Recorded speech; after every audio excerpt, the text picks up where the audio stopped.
একসময় বিলুপ্ত বিষধর সাপ রাসেল ভাইপার হঠাৎ করে দেশব্যাপী ছড়িয়ে পড়তে শুরু করেছে।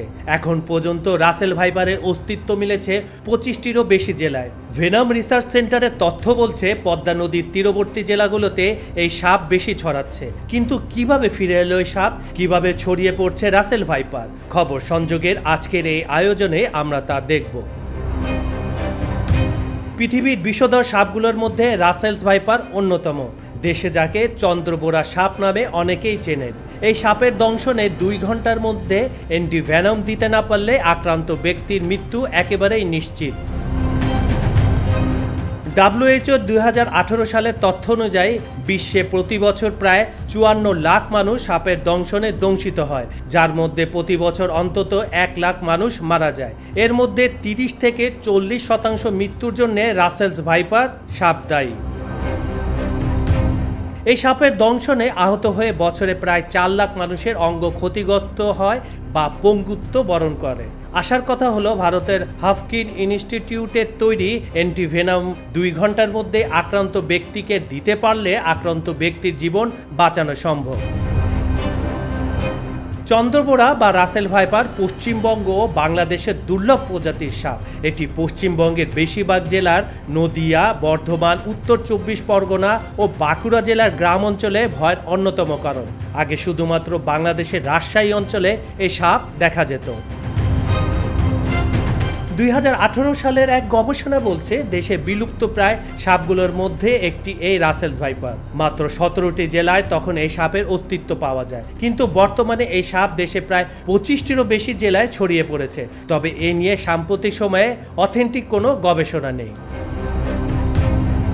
এক গবেষণায় এসেছে আগে কৃষি জমিতে বছরে 1 বার বা 2 বার ফসল ফলানো হতো এবং বাকি সময় পানির অভাব থাকায় জমি পরিত্যক্ত পড়ে থাকতো। বর্তমানে সেচ সুবিধার ফলে কৃষকরা বছরে 2 থেকে 3টি ফসল ফলাতে পারেন। সারা বছর খেতে ফসল থাকায় জমিতে ইঁদুরের সংখ্যা বৃদ্ধি পেতে শুরু করে, যা এই রাসেলস ভাইপার সাপের প্রধান খাদ্য। ইঁদুর বাড়ার সাথে সাথে সাপ পর্যাপ্ত খাদ্য পেতে শুরু করে এবং বংশবিস্তারের জন্য যথাযথ পরিবেশ পেতে থাকে। এই সাপ ছড়িয়ে পড়া মানেই আতঙ্ক কয়েক গুণ বেড়ে যাওয়া। দেশের উপজেলা স্বাস্থ্য কমপ্লেক্সগুলো সবখানে পর্যাপ্ত অ্যান্টিভেনম নেই, যা দিয়ে রাসেল ভাইপার সাপের কামড়ে আক্রান্ত রোগীকে দ্রুত চিকিৎসা দেওয়া যাবে। কৃষি জমিতে ইঁদুরের বিস্তার অনেক। রাসেল ভাইপারের প্রিয় খাবার এই ইঁদুর, তাই এই সাপ ছড়িয়ে পড়লে আগে আতঙ্ক ছড়াবে কৃষকদের অন্তরে। কয়েকজন কৃষক আক্রান্ত হলে আতঙ্ক কয়েকশো গুণ বেড়ে যাবে, তাতে কৃষক মাঠে যাবে না।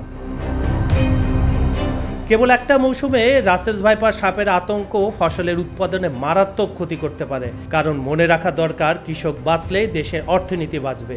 কৃষক সাপের আতঙ্কে যদি 2-3 মাস ও ভরা মৌসুমে ফসলি জমি এড়িয়ে যায়, তাতে দেশের অর্থনীতিতে আঘাত আসতে বাধ্য। একটি রাসেলস ভাইপার এক ছোবলে বেশ খানিকটা বিষ ঢালতে পারে। পূর্ণবয়স্ক সাপের ক্ষেত্রে বিষের পরিমাণ 130 থেকে 250 মিলিগ্রাম, যা কিনা একজন মানুষের মৃত্যুর জন্য যথেষ্ট। কামড় দিলে লোহিত রক্তকণিকা ধ্বংস হয়, রক্ত জমাট বাঁধতে পারে না ও বিভিন্ন অঙ্গ ক্ষতিগ্রস্ত হতে থাকে। রাসেলস ভাইপার বিষ ফুসফুস, কিডনি নষ্ট করে দেওয়ার মতো বিভিন্ন জটিলতা তৈরি করে। এই সাপটির কামড়ে 5 মিনিটের মধ্যে ক্ষতস্থান ফুলে যায়। অন্যান্য সাপের মতো রাসেলস ভাইপারও সাধারণ মানুষকে এড়িয়ে চলে, কিন্তু লোকালয়ের কাছাকাছি খেতে কিংবা ঘাস জমিতে কিংবা অনেক সময় ইঁদুর শিকার করতে লোকালয়ে ঢুকে পড়ার ফলে মানুষের সঙ্গে এর সংঘাত প্রতিনিয়ত বেড়েই চলেছে। এরা প্রচণ্ড জোরে হিস হিস শব্দ করতে পারে। রাসেল ভাইপার দিনে ও রাতে উভয় সময় কামড়ায়। পৃথিবীতে প্রতি বছরই উল্লেখযোগ্য সংখ্যক মানুষ কেবল এই সাপটির কামড়েই প্রাণ হারায়। আক্রমণে ক্ষিপ্র গতি ও বিষের তীব্রতার কারণে কিলিং মেশিন হিসাবে বদনাম রয়েছে এই সাপটির। তবে মানুষকে তীরে এসে কামড়ায় এ কথা গুজব মাত্র। কাজল হায়দার, খবর সংযোগ।